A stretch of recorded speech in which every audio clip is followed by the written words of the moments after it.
I just had a quick lag, but I think I was ahead of you in the first place, so let's see how that affected it.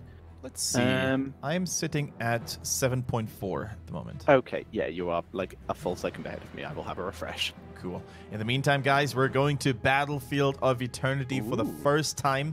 No Sky Temporal shenanigans. We're going straight to a Diablo-themed battleground, and this is basically a good choice by TheOne, because if there's one thing TheOne excel at, even when it comes to comparing them to teams like CE or even SBT, it's raw team fighting. When there's no objectives you need to worry about, when it's all about forcing an engage 5 versus 5, that's where they are so strong at. And the less macro they have to worry about, the better their performance usually is. And that's what makes BOE, a small 2-lane battleground, such a staple for them. 7-something, right? 7.4, I think it was the last time I checked. Yeah, 7.2. That's Sweet. One of the closest we have been. We will take it. Oh, we're getting really close to one another. I like it. Oh my. As we do see Genji once again banned out by CE. TheOne, what did they ban out first last time? Wasn't Maev, because Maev was just ignored. Well, it wasn't Tracer either, but this time they're like, okay, yeah, that was a problem, and they remove it. Hanzo is picked up as first pick by CE this time. Yep, Hanzo definitely doing a lot of work, and if you know Hans and how well he works on BOE, you will know exactly how strong a scattering arrow build can be. You basically enhance your team's racing capabilities single-handedly by a large margin. Now, looks like racing doesn't seem to be the issue for TheOne. They're not really trying to bolster their strengths in that regard. Instead, they're going for raw protection. Shields from Tyrael and heals by Malfurion. Indeed, Malfurion and Sanctifications, Twilight Dreams, many heals. Just very safe for now, fighting on the Immortal. Tranquility today, have we? We have not, despite it being so popular last phase and in the majority, a lot of games. Actually, the Twilight Dreams, I would argue, have all been the correct choice today. Yeah, the majority of Eastern class matches were played with Tranquility, even the Korean teams acknowledging the power of sustained healing. But yeah, definitely can't fault anyone for picking Twilight Dream. It's still the big playmaker, especially when there aren't really that many easy to land interrupts for it. Now, Garrosh win once again on his baby boy. Now we're going to see a Stukov potentially removed. 365 was actually doing a lot of work on that hero too. Yeah, that would be a really fair ban. They have Malfurion, remove Stukov. You're going to have a pretty reasonable time. Those silences were scary. Managed to hit like a lot of roots as well. Like, it wasn't the most impactful Stukov, but it was a very, very solid one. No complaints. Yeah, and it's so cool to see, by the way, the early Genji ban coming in by CE, because that is targeted at one player in particular, and that is Meng. Probably one of the most lethal and mechanically well-versed Genjis in, I would actually say, the world. Definitely putting up quite the show whenever he plays in that hero, so they don't want to have to worry about that. Especially with a Hanzo first pick. I mean, it all makes sense, right? You first pick Hanzo, take away the brother. Don't have to worry about all that hard engage. I like it. As do I. And here they remove... Yeah, that's a solid ban. It's not really picked very often, but look at the composition they're up against. Greymane, very auto-attack focused. Hanzo, potentially very auto-attack focused. And weak to someone diving him. The Fend from Cassia can really ruin that. And of course, she gets long-range percentage damage at late game. Now, that Cassia ban you probably wouldn't have seen in most of the other regions. It's definitely a China... or a specifically Chinese thing here, right? Cassia is so popular in China still, despite the mixed results she was getting at international events. And that was actually something that Misaka talked about in the players' interviews. He was saying that China still plays way too much Cassia, and the Korean teams know exactly how to punish it by just ignoring her and killing her last, or picking strong mages against her. So, that's one thing that I really want China to get rid of, the heavy focus on Cassia. For now, though, Junkrat definitely fitting in that spot a lot more. And here is Arthas once again. Here's the question of, is Junkrat better than the Tychus in this scenario? This time it doesn't look so bad, due to the fact that currently Garrosh is the only tank So it's not so bad. And you've actually left yourself open with another assassin pick later on, so you can really adjust to the team's tank pick. So Junkrat fills in as a very solid first assassin for the team. Yeah, so let's see. We're still lacking a Hugo pick unless he ends up playing Tyrael or Arthas, which normally isn't... Attack speed Arthas. Yeah, attack speed, Icy Talons Arthas would definitely fit his playstyle, but I think we're probably going to see the likes of Zeratul again, maybe even an Illidan, depending on how crazy, how all-in they want to go for it. And I think CE realized this. They're taking away one of the 3 heroes that Hugo is so good on, and that makes most sense on this battleground in particular. And that, in my opinion, is Sonya. So, well chosen. They ignore Leoric, they ignore Illidan, and they take away the Barbarian, now Hugo. This is a very similar scenario to almost any game we cast of TheOne, right? Always waiting for that Hugo moment, for that Hugo pick. Yeah, and I'm looking at this. I don't know what would fit him, honestly. If it's melee, it's going to have problems. Like, for starters, their immortal race is currently terrible. There's no doubt on that. CE have a far superior immortal race. True. So, and he doesn't play mages, so there's no Li Ming. You have to pick something to win elsewhere. So map control, Dehaka?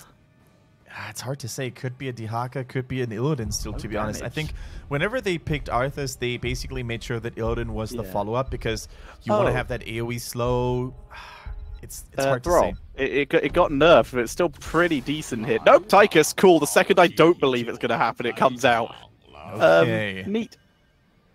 So A, it's going to be Hugo on a ranged assassin, which is completely unheard of. Or B, he's going to be on a secondary offlaner, a main tank, if you will, either Tyrael or Arthas, which is also not really what we're used to seeing him on. But Tyrael can be played as a bruiser. He does have a couple of talents that make him a formidable soul laner, actually. If you think about the level 4 Life Leech, for example, and maybe a potential Judgment play. So let's see what TheOne has prepared for us. I'm quite stoked and excited about casting game number 2 here between those teams, especially with those 2 drafts.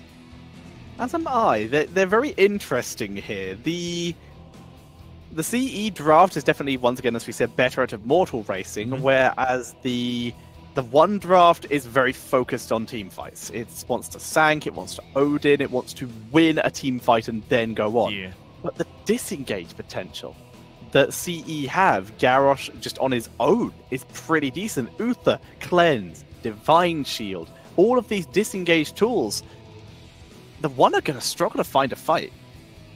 All right, Tetra, and I'm going to have to abandon you for a minute or two because somebody consistently knocks at my door and keeps ringing, and I can't seem to ignore that person. Very tedious. Sorry about that. And say hello for a second. I will introduce both the teams, and you just interrupt me when you return.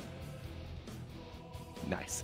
As Kendrick runs off to do Thor things. We wait for the beginning of game number 2 in this best of 2 series. Remember, we can have ties. A CE sit currently 1 ahead. I don't know if Kendrick has actually changed to the game screen, so that's interesting to see. Maybe it is just my face when the game goes in. I do not know.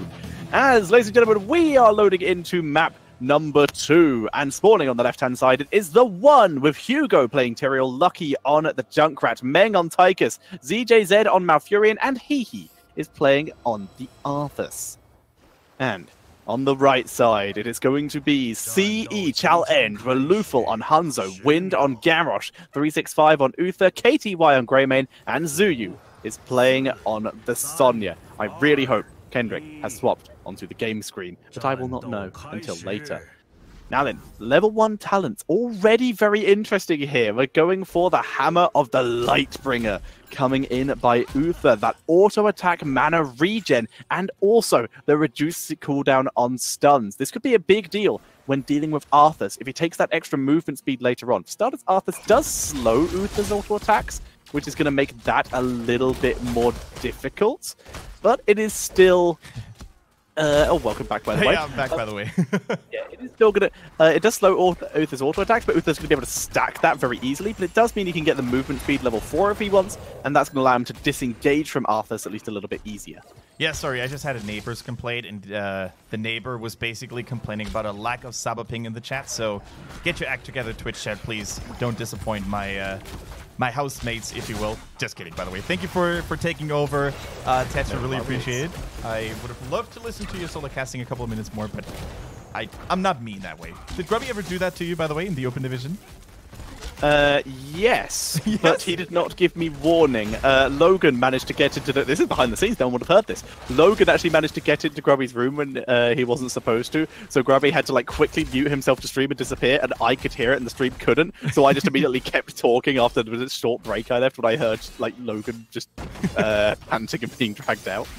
Alright, fantastic. In the meantime, we see a deja vu coming in from game number 1. We see Zuyu, the solo laner of CE, getting quite annoyed by another gank here coming in by TheOne. In the meantime, his teammates are doing a mighty good job at destroying the bottom lane. So they basically traded no deaths and no tower destructions for one destroyed tower in the bottom lane. So everything's going pretty darn well for CE in this early game in BOE. Needs a good start for the beginning of this game before the objectives do spawn, as Zuyu is wondering how brave he is feeling. Garrosh is on the way, but there's no way he's going to make it in time, so as such, Zuyu has to retreat. Wind makes his way up just to give Zuyu the chance to escape, and turning it around, looking for the kill. Zuyu's gone. No way. Whoa! Armor from Uther. Value. Clutch save. And they get the kill for nothing. Well, they lose camp, but something. 365 with a money save there. Really showing up at the perfect time, causing Tyrael to cry out in agony, even in his angelic death form. Counter justice with justice. That's basically what happened right there. Yeah, justice is upon us, as we see Hugo wanting to bring some justice to these merc camps here. I like the fact that we are treating justice how America treats freedom. You get justice, everyone gets justice, as we see KTY clearing out the minion wave here. Now the Immortals have spawned, and CE, they're trying to posture up. They do have the Hanzo, which didn't really go for the W build. Wait a minute, he still went for the PvE damage at 4, so we're good. We're good. Still more damage and more racing potential deployed. However, no bonus shots here, which in my opinion aren't even needed on BOE, so I think I fully agree with the build that Luke went for in that case. As they move in, and the Immortal Race is unsurprisingly going very in favor of CE, but they are forced back. TheOne actually rotating in, and they're going to be able to defend at least a little bit now. As you can see, what is that positioning? Hiding out using the vision from the terrain, despite the fact that you can absolutely see through that in real life. Using the vision of the terrain to try and hide himself, set up for a gank, but he's rumbled by Zuyu. Unfortunately, he was detected by Zuyu, as you said, and Hugo was a little bit too late to the party here, I think. Not even his late arrival can secure a Sonya kill here, although CE drops low. No one is falling up to this point. So much armor, so much self-heal by the front line of CE. Now Sonya dropping dangerously low. Uther has a word to say about it. Greymane is the one who actually drops first blood over. This is not looking too good for CE, although they almost brought it to the halftime show. Actually, there we go. There goes the halftime show. I'm not sure if they can recover fast enough from this. Let's see. This is the entire point of TheOne's composition. They want to take these fights, and you can see CE. They tried to turn around a couple times, but the sustain from TheOne is crazy. So they really are going to struggle here. They need to sort of rely on poke. But the disadvantage here for TheOne, yeah, they were able to win the first fight, but look at the Immortal. They're not doing anything with this. They're just looking for more kills. So what's going to end up happening here is TheOne are going to maybe get one more kill before this Immortal phase ends, but they're going to lose the Immortal phase and probably lose structures because they're just going to get poked in forever. This is going to be a full shield Immortal because they aren't doing anything about it. They're not making enough happen. And quite frankly, I think the tank choices or the melee choices in general that they chose were a little bit lackluster here, right? Because Arthas, true, he's great at chasing people down, but he needs to get close in the first place. But look what happened. Alufal jumping over the wall. Uther having a cleanse available now as well. And Tyrael, although he does have a little bit of slowing himself, he can't force those plays. He doesn't have a stun, no roots either. Alufal, though, getting saved by 365. Man, this guy is all over the place, saving people left, right, and center. Not really getting value from the concussion mine as well. And now Alufal is turning the tide, dodging and juking like a young god. Mere as well also. KTY as well, also showing off some fancy feet. And goodbye. Nice root by Arthas. And almost exactly what I said. They were able to get about 1 or 2 more kills. And now they're going to lose the Immortal because of the poke damage. That will come in a little bit later from Hanzo or the KTY. But finally, they've managed to make something happen because Tyrael actually spent a little bit of time doing some Immortal health, taking that down.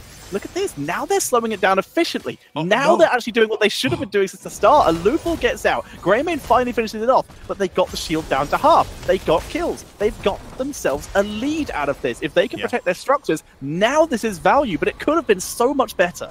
It definitely could have been so much better for CE. I totally agree with you. However, a 50% immortal, 50% shield immortal is nothing to be sneezed at. So maybe if they get that fort in return now, CE is going to be able to balance it out in terms of experience.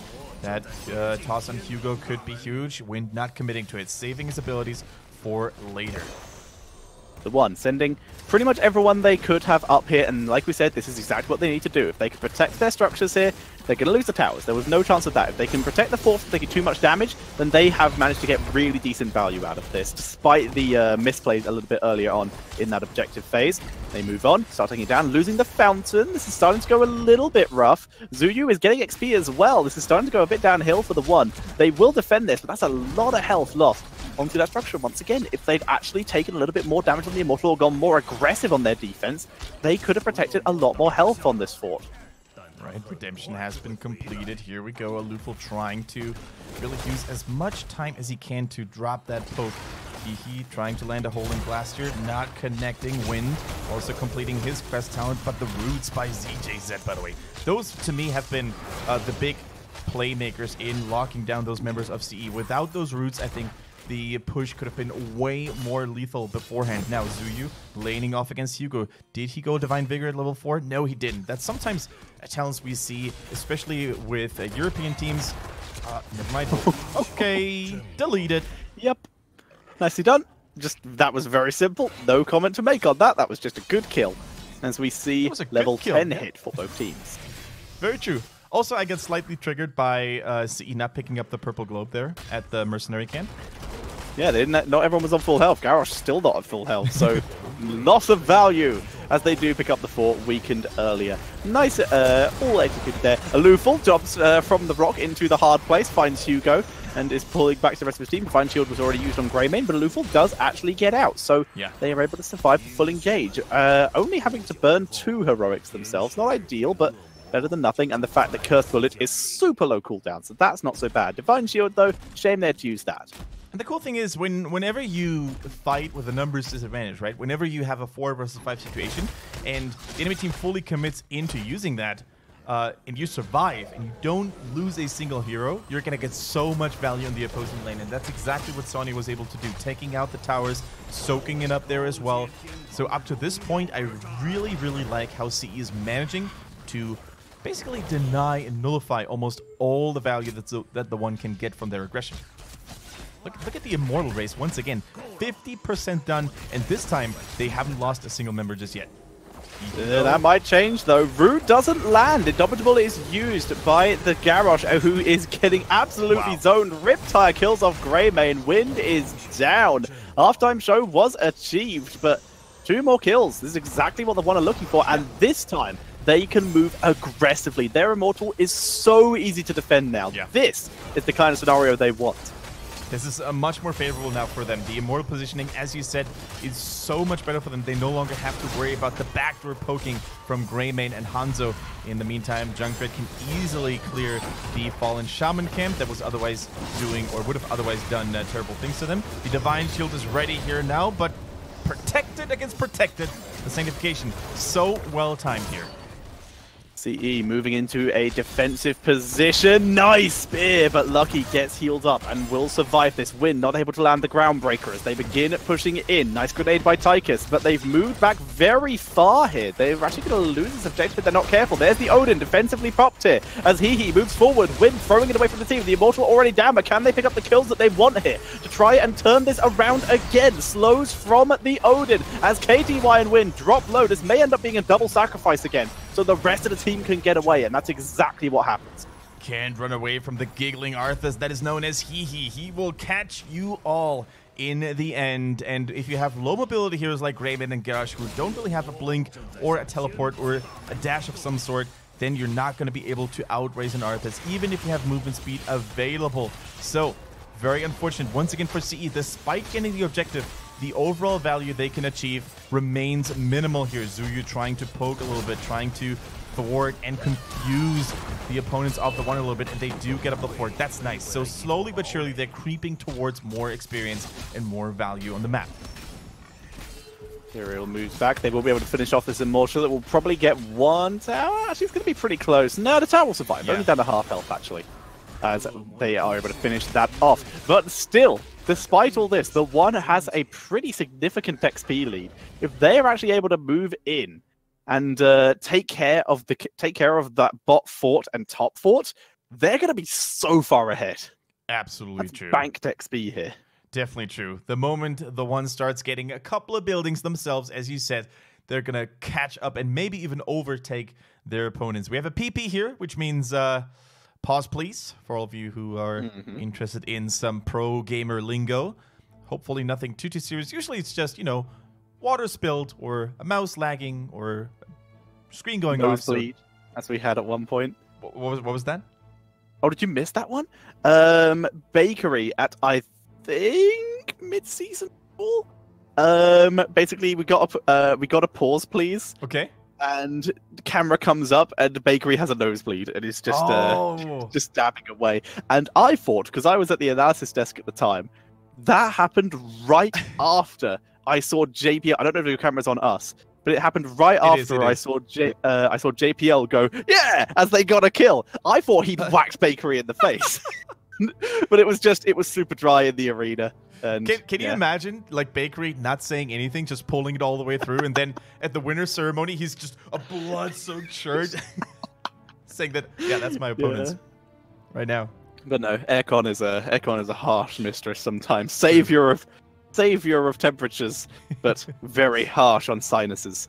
But either way, right now in this matchup, CE continuously win objectives, exactly as we suspected they would. But they are losing fights, and as such, that XP difference, if that keeps happening, that damage the Immortals will start doing is just going to get less and less, and that can start to become an issue.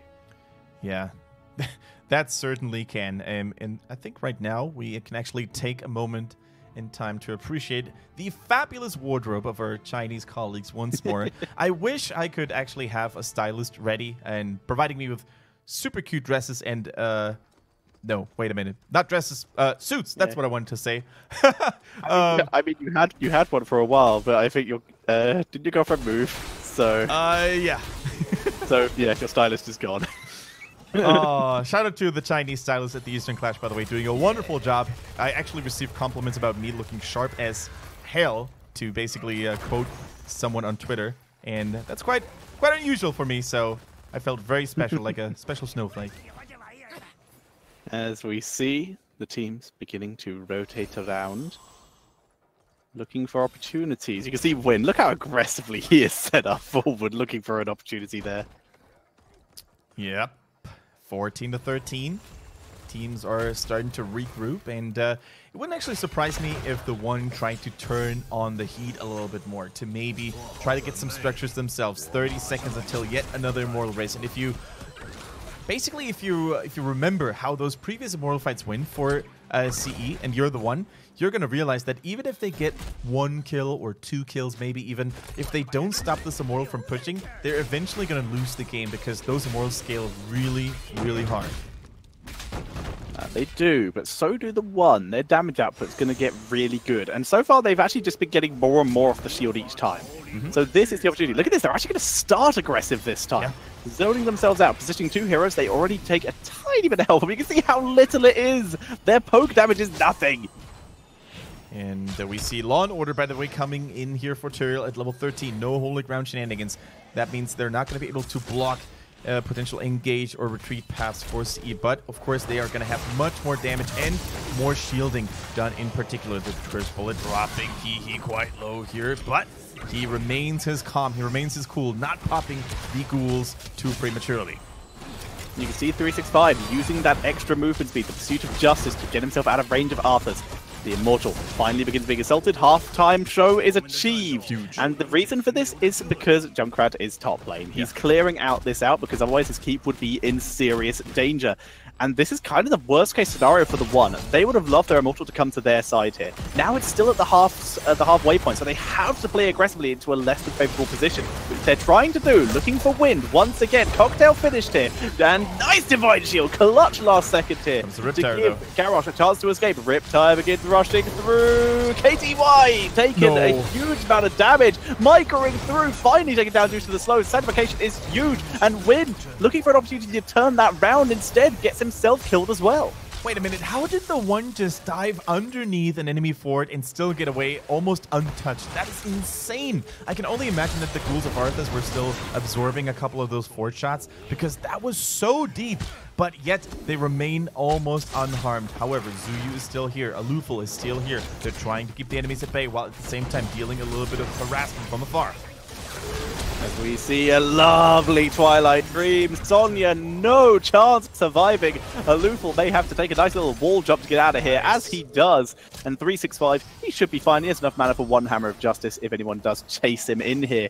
But the One, look at this. This time, not only are they looking decent for shield, they're actually trying to race the Immortal for once, as he gets chunked by KTY, who does move into the boss stun. Less than ideal. Lucky flies himself over with Ripper Air. Yeah, by the way, KTY went for a good old cocktail build here, which is something we're not really used to seeing anymore ever since the likes of Rich, for example, or SCSC turning it up with that more auto-attack-centric build here. Beautiful Dragon's Arrow saving KTY and Wind. Is he going to live, though? No Divine Shield. Oh, actually, it's ready. Oh my god. The spread volley is here. Nice stun. And Garrosh turning it round, but not enough damage. They're so tanky, Kendrick. 10 kills to 2. Surprise, Sonya. 10 kills to 3. Getting launched by Junkrat. And that is why Junkrat can sometimes be more of a hindrance. He accidental feed there. Junkrat digging his own grave there with a concussion mine, getting the Sonya nice and comfy, nice and close to him. But unfortunately, the Mistress had a spear to be applied onto him, and then it was a matter of seconds until Junkrat ended up falling. Not really the sort of mayhem he had hoped for, I guess. As they are going to see the shield this time. It was looking so good for the One this time, but this is actually an even bigger shield than the last time. And like you said, those damage numbers are beginning to stack up. The One, they still have an XP lead, but guess what? Structures are about to fall as we see CE moving into top lane with the Immortal on the way. Alright, and this time the scaling is real, but so is the damage. Tyrael, oh my goodness, couldn't even cast the Sanctification in time. He just got deleted off the game, period.